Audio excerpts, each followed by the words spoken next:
Perkenalkan, nama saya Intan Muhair Najmi dan rekan saya Fatun Mubin Adina. Kami dari mahasiswi Yahya Aziz, program studi pendidikan guru Madrasah Ibtidaiyah semester 7 dengan dosen pengampu Ustaz Muhammad Hashim Fanirin, SPDI MAPD. Dalam kesempatan kali ini, kami di sini akan melakukan tanya jawab mengenai studi literatur Ta'lim Ta'alim pasal 3. Ya, selamat menyaksikan. Ya, dah. Nah, saat ini kan kita mahasiswa ya. Kita sebagai pelajar harus memilih ilmu yang benar. Nah, menurut Intan, bagaimana cara memilih ilmu yang benar? Sebagai pelajar, kita harus memilih ilmu yang terbaik bagi diri kita dan memilih ilmu yang dibutuhkan dalam urusan agama pada masa sekarang seperti sholat. Kemudian, ilmu yang dibutuhkan pada masa yang akan datang seperti haji dan zakat. Hendaknya mendahulukan ilmu tauhid dan mengenal Allah dengan dalilnya karena imannya orang yang taklid. Meskipun sah menurut kita, tapi berdosa karena tidak berusaha mencari dalilnya. Hendaknya ia memilih ilmu-ilmu kuno, bukan ilmu-ilmu baru. Nah, pertanyaan selanjutnya, menurut pendapat Fatun, mengapa kita harus mempelajari ilmu tauhid terlebih dahulu? Ya, karena ilmu tauhid merupakan ilmu dasar dari semua ilmu. Dengan mempelajari ilmu tauhid terlebih dahulu, kita semakin mengenal Allah. Karena yang telah menciptakan alam semesta ini.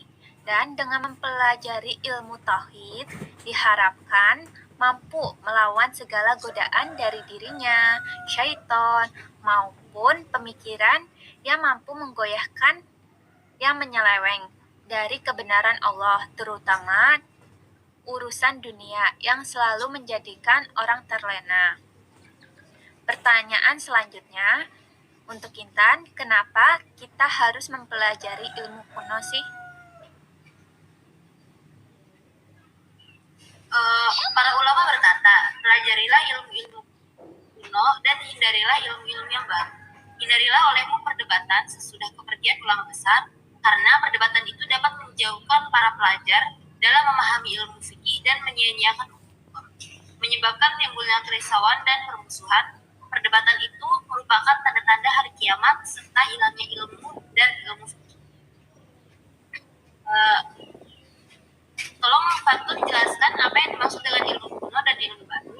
Ya, di sini saya akan menjelaskan, yaitu ilmu-ilmu kuno dalam hal ini adalah ilmu agama yang berasal dari Rasulullah, sahabat, dan orang-orang yang mengikuti mereka, seperti ilmu tauhid, ilmu akhlak, ilmu fikih.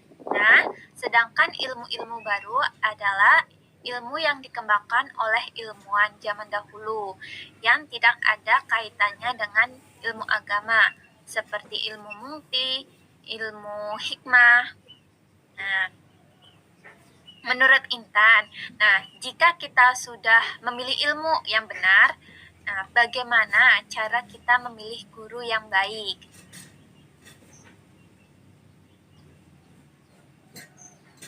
Nah, dalam memilih guru, sebaiknya harus memilih orang yang alim atau pandai waro atau lebih tua, sebagaimana saat Abu Hanifah memilih Ahmad bin Sulaiman sebagai gurunya setelah melalui pertimbangan dan pemikiran Abu Hanifah. Abu Hanifah berkata, saya mengenal Syekh Ahmad sebagai sosok orang tua yang berbudi luhur, bijak, dan sabar, dan saya memutuskan untuk memilih Ahmad bin Sulaiman.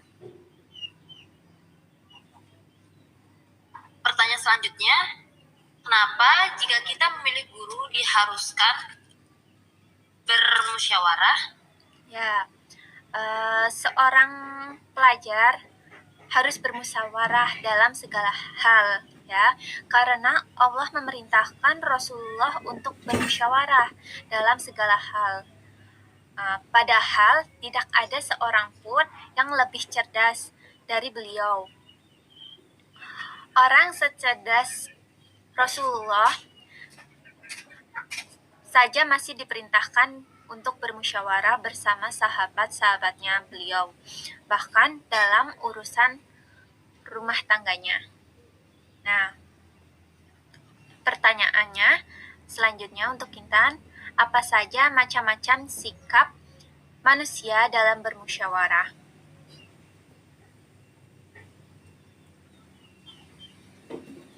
Dikatakan dalam kitab Ta'limu Ta'lim bahwa manusia itu ada 3 macam. Yang pertama, sambadi atau rojul, orang yang benar-benar sempurna. Yang kedua, halfbadi atau nisfuf rojul, orang yang setengah sempurna. Yang ketiga, nobody atau la syai'a, orang yang tidak sempurna sama sekali. Dipaparkan bahwa orang-orang yang sempurna adalah orang yang pendapatnya selalu benar dan mau bermusyawarah. Sedangkan orang yang setengah sempurna adalah orang yang pendapatnya benar tapi tidak mau bermusyawarah. Dan orang yang tidak sempurna sama sekali adalah orang yang pendapatnya salah dan tidak mau bermusyawarah. Pertanyaan selanjutnya, apa yang menyebabkan musyawarah sering diterapkan di lingkungan keluarga, sekolah, masyarakat, dan pemerintah maupun dalam memilih guru? Ya, Ali pernah berkata bahwa tak seorang pun binasa atau rugi karena bermusyawarah. Musyawarah merupakan kegiatan perundingan dengan cara bertukar pendapat dari berbagai pihak, kemudian diputuskan untuk diambil yang terbaik demi kemaslahatan bersama.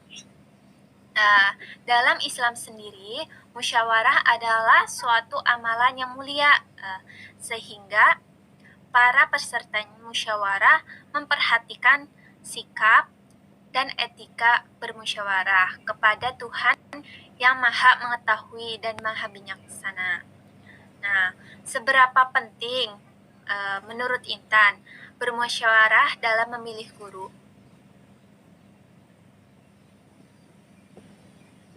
Ja'far Shiddiq pernah berkata pada Sufyan as-Tsauri, musyawarahlah masalahmu dengan orang-orang yang takut kepada Allah. Karena ilmu merupakan perkara yang luhur dan rumit, maka musyawarah menjadi hal penting dan wajib. Al-Hakim berkata, kau pergi ke Bukhara, janganlah kamu tergesa-gesa untuk segera berbeda pendapat dengan para imam.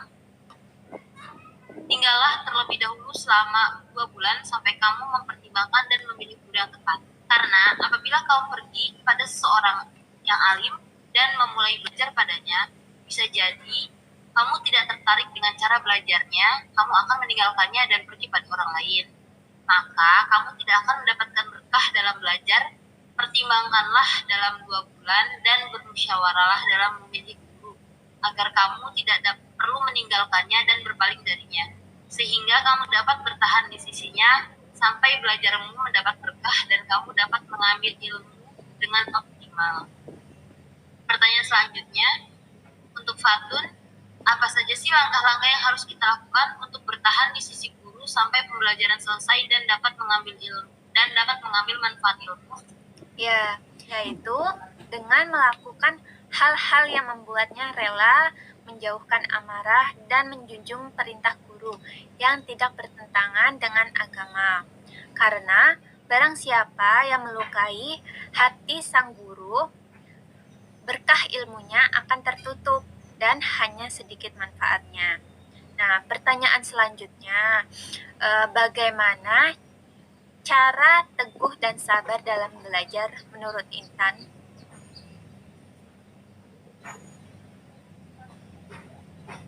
Kesabaran dan keteguhan merupakan modal besar dalam segala hal, tapi hal itu sangat jarang orang melakukannya. Sebagaimana syair berikut, orang yang menginginkan derajat yang tinggi akan tetapi sedikit dan kayak apa. Ada ungkapan, keberanian adalah kesabaran sesaat. Dalam menuntut ilmu, hendaknya bersabar dan bertahan dengan seorang guru dan kitab tertentu, sehingga kita tidak dapat meninggalkannya sebelum sempurna dan tidak dapat beralih dari satu bidang ilmu ke bidang yang lainnya sebelum benar-benar memahaminya. Pertanyaan selanjutnya, mengapa kita harus teguh dan sabar dalam belajar? Ya, karena dengan keteguhan atau kesungguhan hati dalam belajar secara terus-menerus, Allah akan menunjukkan jalan yang benar. Dikatakan pula, siapa bersungguh-sungguh dalam mencari sesuatu, pastilah ketemu. Dan ada ungkapan lain yaitu, barang siapa yang mengetuk pintu bertubi-tubi dengan kesabaran, pasti dapat memasukinya. Nah, lalu bagaimana jika seseorang tidak bisa teguh dan sabar dalam belajar?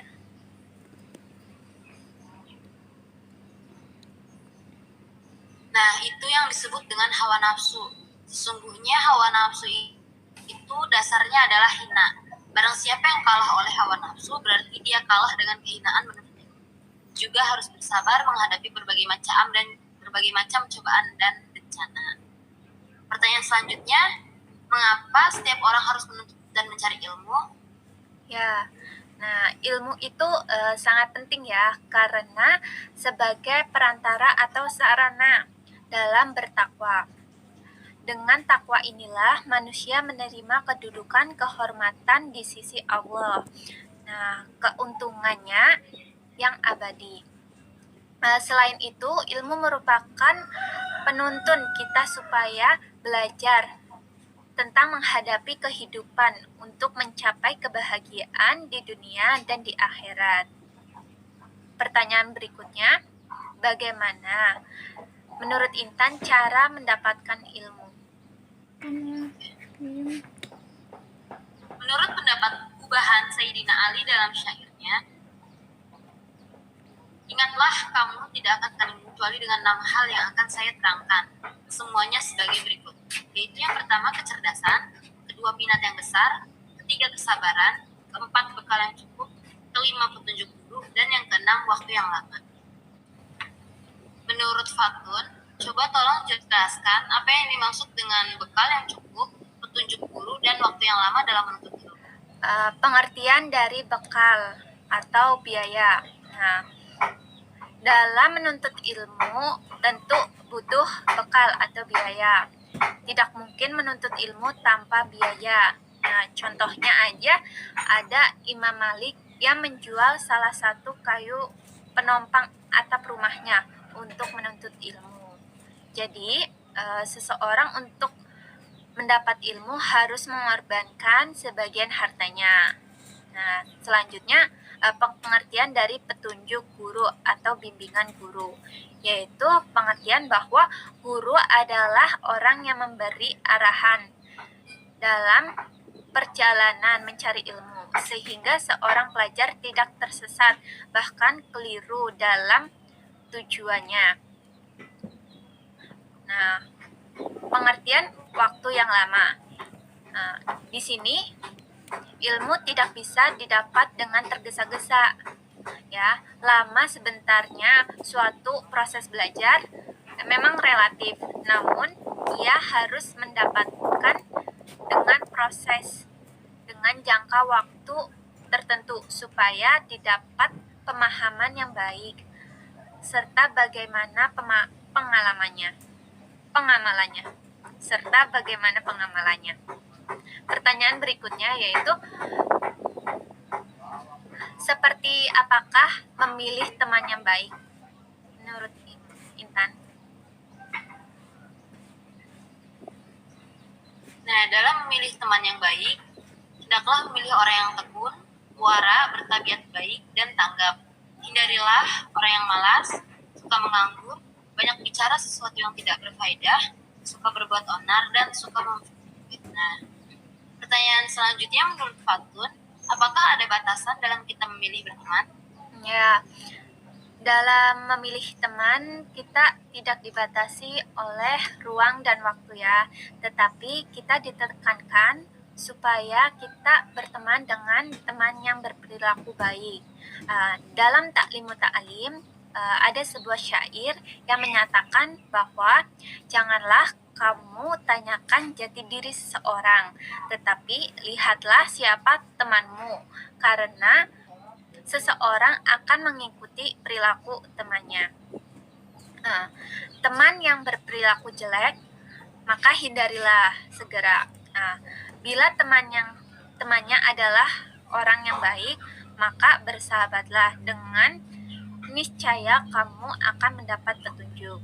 Nah, pertanyaan selanjutnya untuk Intan, lalu apa akibat jika kita salah memilih teman sih?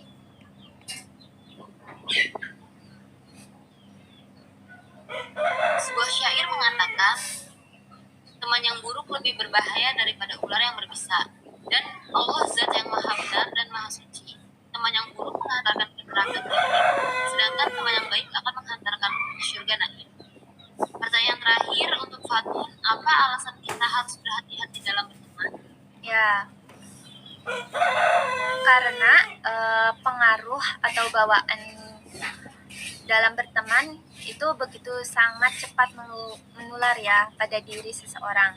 Nah, sebagaimana dalam syair yang menyatakan bahwa janganlah kamu bersahabat dengan orang yang pemalas dalam perilakunya. Nah, banyak orang yang baik yang rusak karena ulah orang lain. Begitu cepat pengaruh orang yang bodoh pada orang yang pandai, bagaikan bara api yang diletakkan dalam abu, maka padamlah ia. Sekian dari tanya jawab Taklimu Ta'alim pasal 3. Semoga bermanfaat. Dan lebihnya mohon maaf. Hadza wallahu yar'ana wa yafazuna walhamdulillahirabbil alamin. Ya, jangan lupa share, komen, dan like, terus subscribe, oke? Sekian, wassalamualaikum warahmatullahi wabarakatuh.